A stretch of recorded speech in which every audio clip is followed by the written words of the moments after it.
कुछ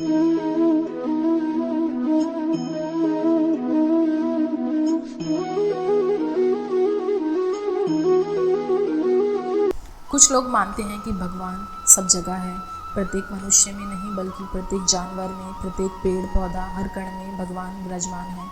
जैसे कि हमारे शास्त्रों में एवं पुराणों में भी कहा गया है, भगवान हर जगह हर भक्त को बुलाते हैं, वह आ जाते हैं। कुछ निराशवादी व्यक्ति हैं जो भगवान को नहीं मानते।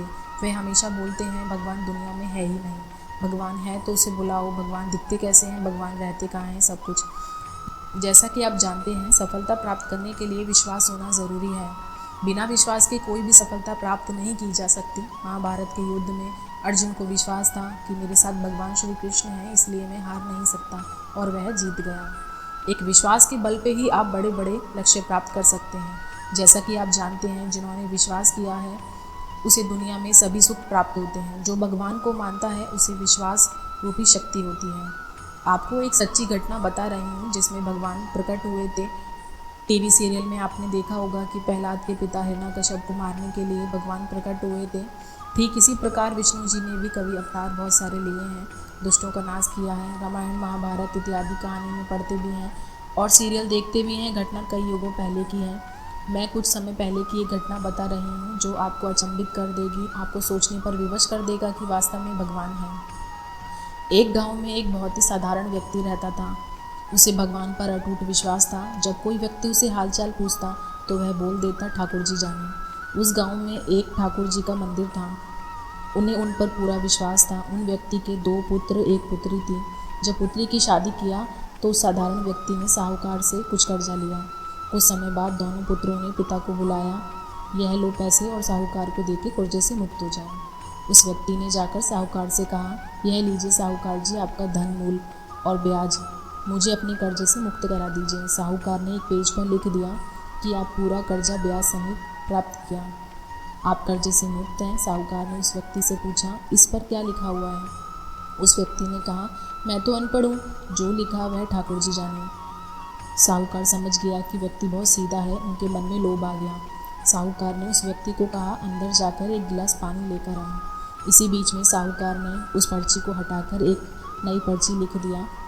अभी उसमें लिखा था कि मेरा कर्जा बाकी है। अंदर से व्यक्ति आया और पर्ची लेकर चला गया। कुछ दिन बाद साहूकार पैसे मांगने पहुंचा। उस व्यक्ति ने कहा, यह बात गलत है, मैंने आपको पैसे दे दिए हैं। मामला कोर्ट में चला गया। कोर्ट में व्यक्ति को बुलाया गया। व्यक्ति ज़ोर ज़ोर से रोने लगा और बोला कि ठाकुर जी जानते हैं कि मैंने आपको पैसे दे दिए हैं। जज साहब ने पूछा, कोई गवाह है जिसने आपको साहूकार को पैसे देते देखा था? उसने कहा, हाँ ठाकुर जी हैं, ठाकुर जी ने मुझे पैसे देते हुए साहूकार को देखा था। जज साहब ने कहा, ठाकुर जी को बुलाया जाए। पुलिस वालों ने उस गांव में जाकर लोगों से पूछा कि ठाकुर जी नाम का कोई व्यक्ति है इस गांव में, उसे कल कोर्ट में आना पड़ेगा। गांव वालों ने कहा, ठाकुर जी नाम का कोई व्यक्ति इस गांव में नहीं है, ठाकुर जी का मंदिर है, अब भगवान उसे कोर्ट में पेश होंगे। अगले दिन अदालत में कार्रवाई शुरू हो गई। जज साहब बगल में खड़ा व्यक्ति जोर से बोला, ठाकुर जी हाजिर हो, ठाकुर जी हाजिर हो। उसी वक्त एक वक्त बूढ़ा व्यक्ति सिर पर तिलक लगाए, चंदन की माला पहने हुए कोर्ट में आ गया। उस व्यक्ति ने कटघरे में खड़े होकर बोला, सर मैं ठाकुर जी हूँ, बताइए क्या बात है? जज साहब ने ठाकुर जी से पूछा, क्या आप इस व्यक्ति साहूकार को पैसे देते हुए देखा था?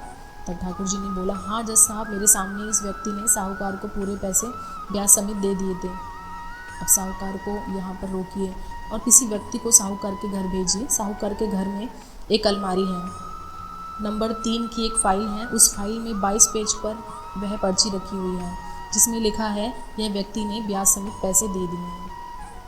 वह व्यक्ति इतना बोलकर चला गया। कुछ देर बाद सिपाही वापस आया और जज साहब को एक पर्ची दी। यह पर्ची जिसमें लिखा हुआ था कि पूरा पैसा ब्याज समेत मिल गया। जज साहब ने कहा, ठाकुर जी कहाँ गए, उनको बुलाओ। ठाकुर जी दिखाई नहीं दिए। अगले दिन जज साहब उस व्यक्ति के गांव गया। पूरे गांव में खोजा गया। सभी व्यक्ति ने कहा कि वृद्ध आदमी इस गांव का नहीं है। जज साहब समझ गए कि वह वास्तव में ठाकुर जी ही थे, भगवान यानी भगवान थे। जज साहब उसी वक्त अपने पद से इस्तीफा दे दिया।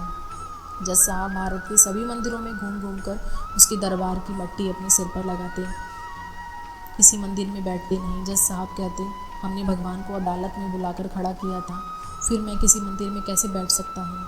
इसी तरह जज साहब काफ़ी बदल गए। यह कहानी सच्ची घटना है। यदि आपको भगवान पर विश्वास है तो वह ज़रूर आपको बुरे वक्त में काम आएंगे, आप भले ही किसी धर्म के हों। राधे राधे।